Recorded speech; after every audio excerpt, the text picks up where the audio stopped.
today we actually have a guest who probably does not require an introduction to anyone here, because Jim Young has been part of this community for, what, close to 30 years? Over 30 years. And so we've got to see him and hear from him on many occasions. Thing is, he keeps bringing all kinds of interesting talents and ideas to us in this community. And that's on top of the heavy-duty work that he does, just keeping this house up and running from day to day. I don't think there's been a day I've been here when Jim hasn't stopped by in the last 4 years, so I'm sure there's been plenty of other times outside of that as well. And it's really a sign of his love of this place, this love of our community, and this love of the ideas that drive us to be figuring out better ways to live and better ways to kind of come to terms with the reality that we have. Today he's going to talk to us about the Green New Deal, and the actual title is How to Sell the Green New Deal. So I'd like to welcome Jim to the lectern.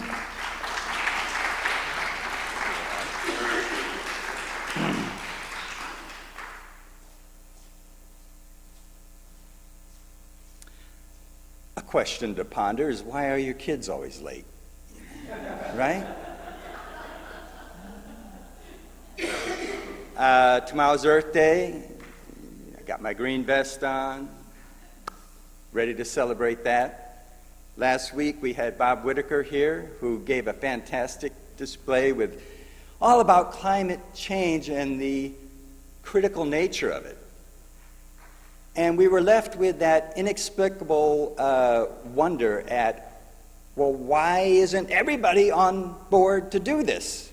I mean, what's up with the people who don't want to do this? And it occurs to me that we need a mindset that makes allies out of these people, because you can't do something as major as what we're talking about from like a third of the population or something like that. Everybody has to be, in some way, shape, or form, has to buy in. So with apologies to AOC and Ed Markey, who put forth something in Congress, the Green New Deal is a concept, and it's been around for not just a year, but many years. And what I am going to talk about today, and what I want to show you a way of appealing to people that sells them on this, is that the Green New Deal that I am going to talk about, the Green New Deal is the pathway to freedom and prosperity for all. Take that in for a moment. Make a little mantra to yourself, because whenever you are in a cocktail conversation, whenever you have anybody who's in your face about it, just go back to this idea. The Green New Deal is the pathway to freedom and prosperity for all. Now, you're going to need some understanding of what I'm talking about. And I will give you precisely that, how it will create prosperity, how it will create freedom. The Green New Deal I'm talking about essentially is three components. Electrify everything. Now that needs some explanation, but you've probably even heard that mantra before. Electrify everything. The second is you have to create a cost basis for pollution. We know that through history. We've had pollution that we've dealt with, and we have to do it through a cost measure. Carbon dioxide emissions are a pollutant at certain levels, so you have to create a cost structure. I will get into that a little bit more later in the program. And the third item is let the market decide. Now that you probably weren't expecting. But I will show you how this relates to prosperity and to freedom, and how it relates to the first two items I presented, which was electrify everything and set a carbon cost. Let's deal first with prosperity. You know, in terms of electrifying everything, we all know about electric cars, trucks, that's all coming. And people wonder, I don't know, is it for me? Last month in Norway, first time ever, a majority of the cars bought were electric. Now, you're probably thinking, and here's my voice of those people we need to make allies. Oh, they're just a bunch of fancy pants, want to drive around a clean car, and they got all this money and blah, blah, blah. There's a real, perfectly good economic reason for incentives to electrify transportation. To understand it, I have to go back into my routine about the electric grid, because we are talking, in this country alone, we are talking about $200 billion a year in gained money. $200 billion a year, that's just a number? No, $200 billion is more than we spent every year pursuing war in Afghanistan and Iraq. It's more than what Obama did when he got us out of the terrible recession. It's more than any infrastructure allotment any Congress has ever made. $200 billion a year, $1 trillion worldwide. What is this about? What are you talking about?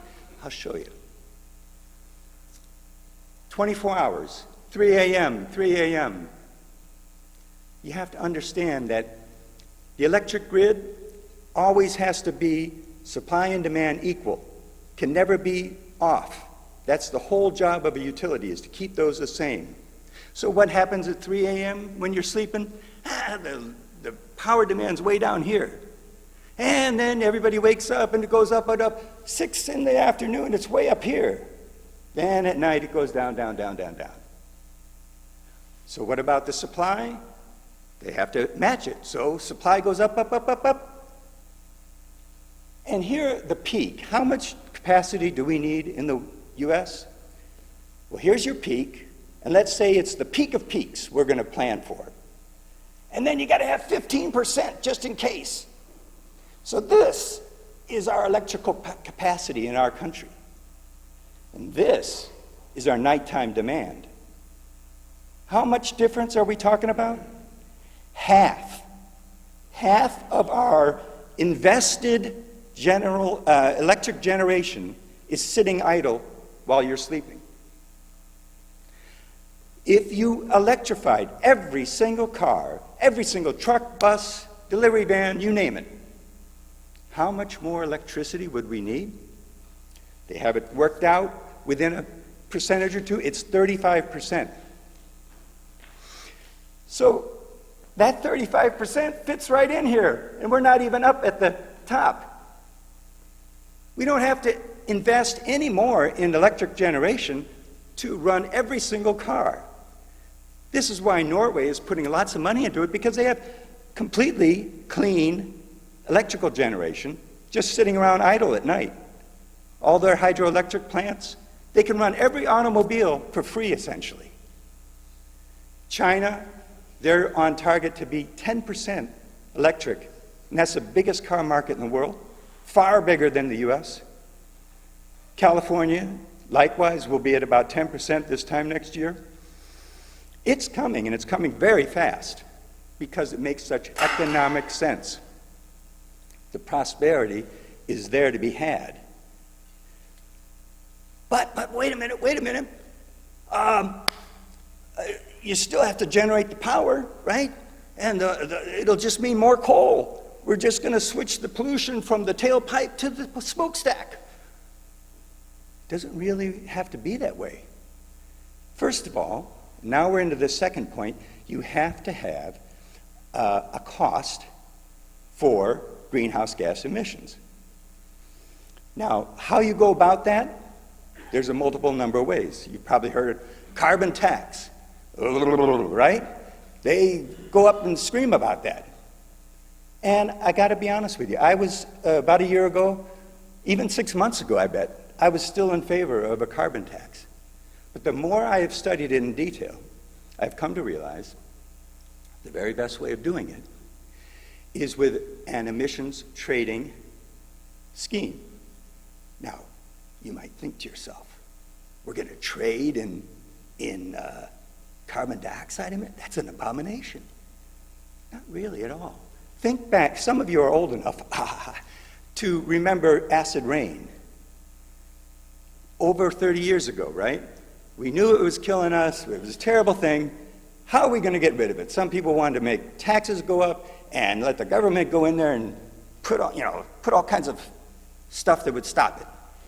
But no, they came up with another scheme, and it was an emissions trading scheme. At this time, it sounded wacky. People are going to trade for the right to pollute. But it worked like a charm, much faster than anybody expected. Why? Because when you set a standard here, and you have all these people out there who are producing this, in this case, sulfur dioxide, before this, they were all thinking to themselves, how can I delay? How can I keep from having to do this? It'll ruin my competitive position. But once there was a financial incentive to make a reduction in sulfur dioxide and get a credit for doing it, now the people that were most able to make that change, they jumped on it. Because now they get a credit that defrays a whole bunch of the cost, and they're way more competitive than their peers who are slow. So sulfur dioxide went down like that. We don't even think about it nowadays. So when demand, and in this case, electric utilities, if they're making much more money with the same installed generating capacity, they have to do something with the money. They can give it to their stockholders. They can lower the price of electricity. Lastly, they can use its capital to use for all the changes that we need to make. Now, when I said we could do it without cost to have every car electrified, there obviously are some costs. Right next door, 50 buses are parked there. They would be electric, they'd be charging at night. Now, when you have that concentrated load, it's not like your garage where you can just set up a plug. You need some infrastructure. You need some charging stations, you need a wire, maybe a sub-panel kind of idea. So it's not cost-free, but it's way, way, way, way less than $200 billion a year. Coincidentally, $200 billion is what we imported in oil last year. So essentially, we're talking about the money that we spend on oil, on gasoline and diesel, is essentially going to our good friends in the Middle East. Just something to keep in mind. So, carbon dioxide emissions, imagine a pie chart. 1/3 is transportation. This holds, by the way, pretty much throughout the world. 1/3 is transportation, 1/3 is electrical generation. The last third is everything else. It's industry, it's heating your home, it's agriculture. That part I'll get to last. But let's look at how those two 1/3s act to eliminate the carbon dioxide in each of them. As transportation becomes cleaner and cleaner, it's raising the demand and providing capital to the electrical generation segment. They, in turn, and here's where the market comes in, if people, electrical generators, have credits that they can get for reducing their carbon dioxide emissions, they're going to become, it's going to be clear that they will be picking the low carbon producing entity for each investment. It would be ridiculous to invest in coal, which is going to be sky high in cost because of the emissions credits, when solar and wind, which is already cheaper than it, won't have to pay any credit. They're already at zero.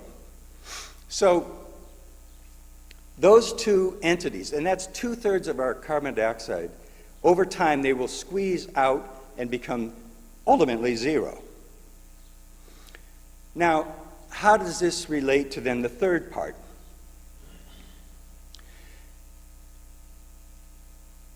You've probably heard of carbon capture. For a power generator, it's actually a very stupid idea. All it does is make the power more expensive and less competitive.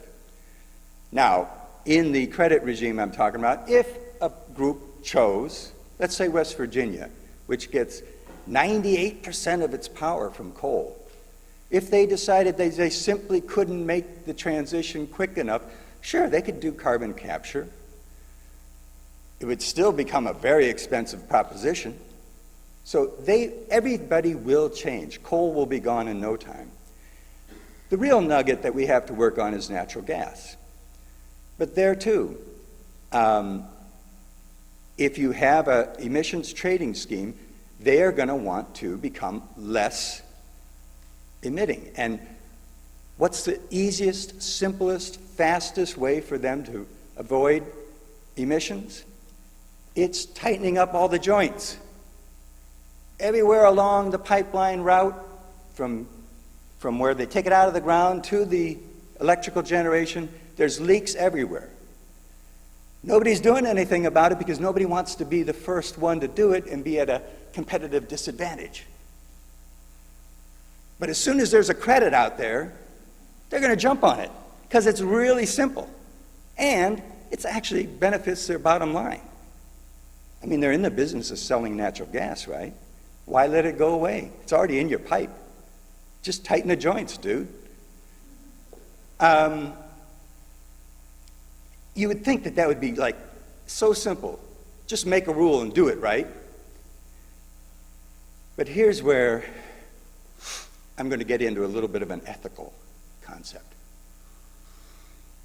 Every decision that we make, everything that we do with our own volition, is something that we're more likely to buy into than if we are forced to.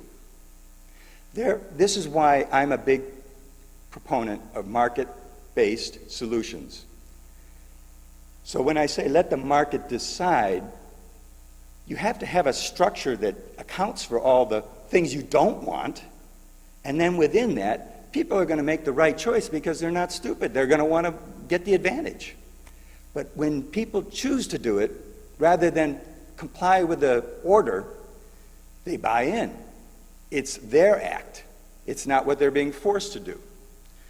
And that goes to a whole concept of freedom, which I will get to near the end as a conclusion. So let's look at some prosperity involved in the other phases, that other third there. Well, you know, one of the bugaboos that people who are against solar panels and even windmills, for that matter, they say, oh, it's going to use up all of our good land. Oh, we can't do that. But there's the obvious stuff is, yes, it can go over a parking lot. It can go on the roof. It can go over brownfields, landfills that you might not want to utilize for the next 30, 40 years. And it can go over farmland. This is a simple, simple concept. Normally, solar panels are down near the ground. It's the cheapest way. But for about 10% more, you raise it up here, you can do anything you want, farming-wise. You can graze cattle, dairy. You could even have bison, for goodness sakes. You know, they're not stupid. They have eyes. They don't run into trees. They're not going to knock the posts over. This opens up an entirely new revenue stream for the vast part of our country that produces our food and everything else. They have done specific studies on site where they have done just this, where they raised up the panels and they grew crops under it. Now, I already said that to raise up a panel costs about 10% more. So you do have some theoretical loss there versus if it's only a solar panel. But if it's only plants, how much are the plants losing because they're a bit shaded? Turns out it's like under 10%. It's about 4%. Things like all your ground crops, potatoes, tomatoes, all the strawberries, cucumbers, squash, the whole deal, anything you have in your salad actually thrives because the shading is good for it and it keeps the moisture in the ground better. Now, for my vegan friends, last week Bob said, somebody had told him, no more hamburgers. Let's look at that. Before Columbus came to America, 30 million bison, 10 million elk. They've run calculations on this compared to the 90 million cattle. The total dairy and cattle in America, 90 million. They've run studies on this. Bison being a much bigger beast, elk likewise, they actually produce the same amount of methane as our current feedstock of cattle and dairy. The animals are not the issue. That's not what creates this hockey stick of emissions going up. It's how we do our industrial farming. In nature, all these hooved creatures graze. Their sharp hooves open up the ground. Their poop glands, it all gets worked in. The roots grow crazy. It is a carbon sink. Instead, what do we do now? The cows or the cattle stay in one place on concrete.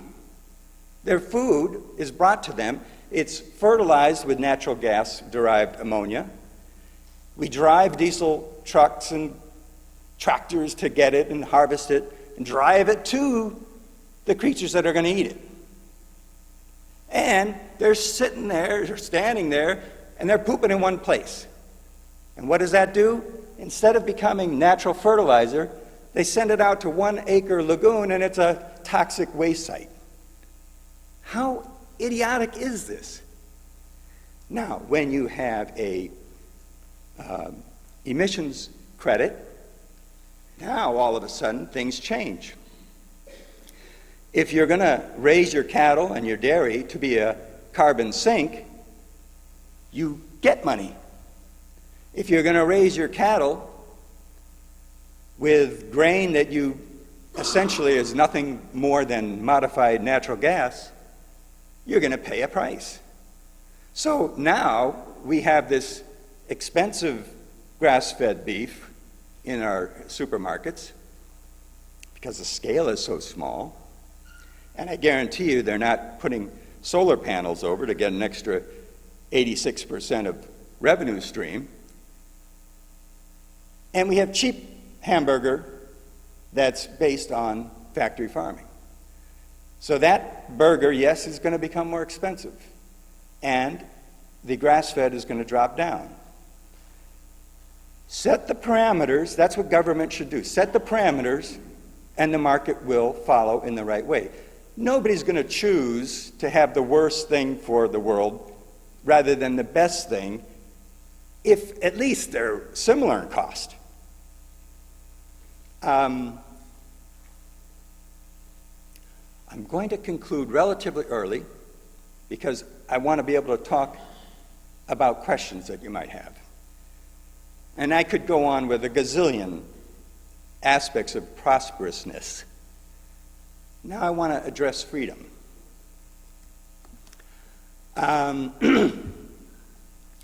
There isn't a country on earth, there isn't a place on earth that's habitated that doesn't have enough renewable resources in the way of wind, solar, or other renewable resources to more than sufficiently cover their transportation, electrical generation, and everything else.